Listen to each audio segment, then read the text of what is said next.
Hi, I'm Alison Massey, Registered Dietitian and Certified Diabetes Care and Education Specialist. Today, I'm here to talk about a recipe that's just as good as takeout that you can make easily at home. We've all been there. It's Friday night, we're kind of craving pizza, maybe some good takeout Asian food, or just something else we're craving. But we know we probably should make something at home because we can definitely make it healthier. And today I want to show you how to make an easy chicken stir-fry recipe that's so delicious you won't even consider doing takeout, or if you do, it's hopefully going to be a lot less often. So let's go ahead and get started. So the first step is obviously choosing some vegetables that you want to stir fry. So in my wok, I have bell peppers. I did 2 bell peppers. I did yellow and red, and I have 2 carrots kind of chopped up. So I diced those up into bite-sized pieces, and I already cooked those in the wok with a little bit of avocado oil. So with the avocado oil, this is actually infused with a roasted garlic flavor, which is delicious.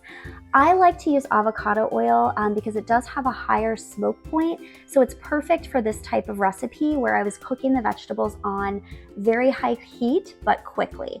So it doesn't take a lot of time if the vegetables are diced, in a small kind of amount. It's a very, very kind of quick cooking process. So up next, I prepped 2 of the other ingredients that we're going to be adding to this dish, and then I'm going to show you how to make the sauce because the sauce is what makes this super delicious. So I poached 2 chicken breasts. You could use rotisserie chicken if you were in a pinch.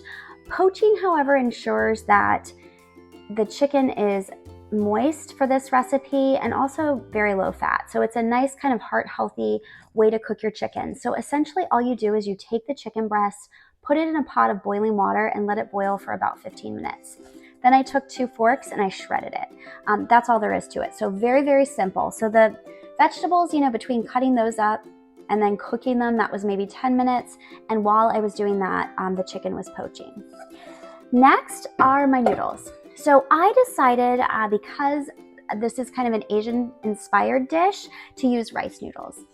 So the rice noodles, the advantage of doing that on a night where you don't feel like cooking, 6 minutes to cook these. So boiling water, 6 minutes, and they're ready to go and add to my stir fry. So now we're going to go ahead and talk about the sauce and what's in the sauce.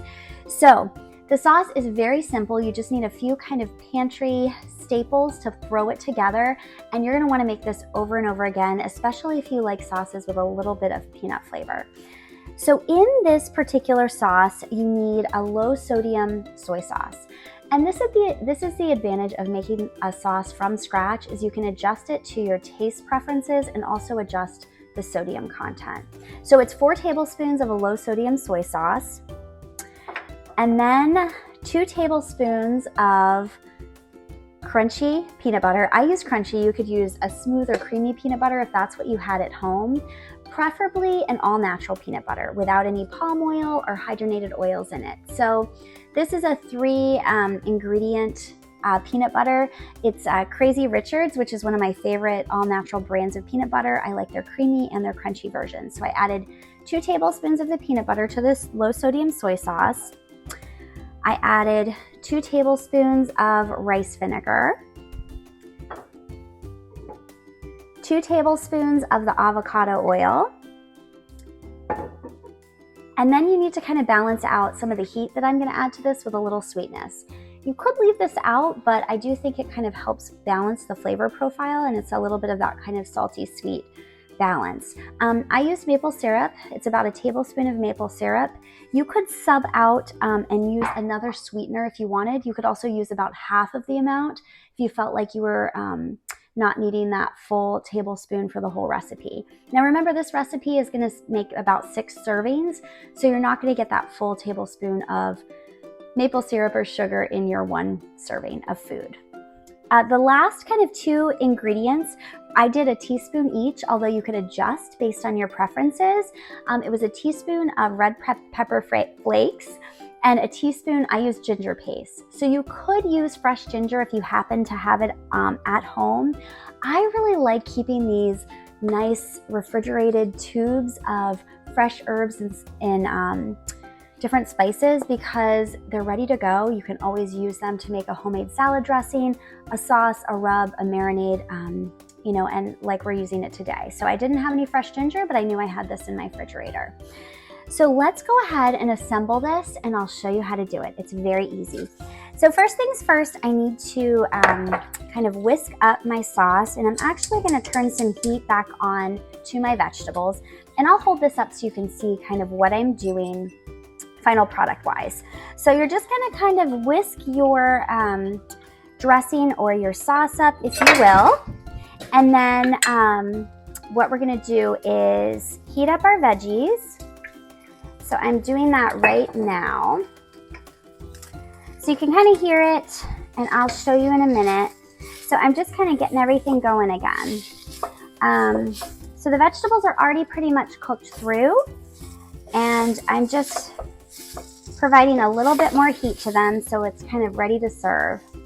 The noodles have been pre-cooked. Like I said, it was just 6 minutes. So I'm actually going to add all of my rice noodles right into my wok. And I kind of left these in the colander, and they're sticky, so they're sticking right now, but they won't as soon as I get them in here with the veggies and a little bit of oil. So rice noodles can break fairly easily, so I'm going to just be very gentle as I'm trying to kind of stir fry everything together. And I need to add just a smidge more of the avocado oil to my pan.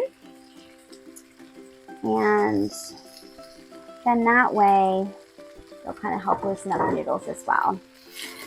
So right now I've got my noodles going, and I've got my veggies going. And so we're just kind of heating everything through at this point. Everything is cooked, so it's not really to cook it, but I'm trying to coat all my noodles with a little bit of the avocado oil. And then that's also going to help my sauce adhere to all the different noodle pieces, so that flavor of the sauce is really sticking to every single bite. Now, you can always adjust the quantity of the noodles you add. I actually oftentimes even add even more vegetables than I did today. So, you know, again, if you really love peppers or if you loved broccoli, you know, you could add additional veggies. And I don't know that I mentioned it, but you can also keep this completely plant-based. So if you do not eat any animal protein, you don't have to use chicken. This would be good with a little bit of chickpeas, just to add some additional protein. You could also maybe opt for a higher protein pasta, like a bean-based pasta. Still stir fry the vegetables, make the sauce, and that would be a lovely meal as well. So the idea is we just want to keep this super simple, very easy, at home, kind of yummy, delicious, indulgent kind of tasting recipe. Okay, so the noodles and the veggies are looking good here. And next, I'm going to throw in my chicken. I know you can't see anything yet, but I will hold this up when it's ready to show you the final product. It's beautiful, and it's a great one to serve if you have friends or family coming over. So let me go ahead and grab my chicken. Now, in terms of garnishing this dish, I like to use spring onions, and sometimes if I have them, I'll also throw like chopped peanuts on top. That's really nice. Some people will add a little squeeze of citrus. So you could do, you know, sliced limes and add that. All right, so this is looking really good. I'm gonna add actually my sauce at this point. So this is kind of what, it's hard to see, but this is what my sauce looks like. I'm gonna go ahead and pour that over all the noodles. Looks delicious. Oh, the other thing you could do easily to this is you could scramble an egg. Again, if you didn't have chicken and you had a carton of eggs, you could scramble an egg in a secondary pan and kind of add that to this as you know, a last minute kind of protein. So I'm just going to mix everything up really good here. And then I'm gonna get ready and show you how this is looking, and it smells delicious. I'm a big fan of any kind of sauces that have that lovely kind of peanut butter flavor. It's one of my favorites. I love peanut butter.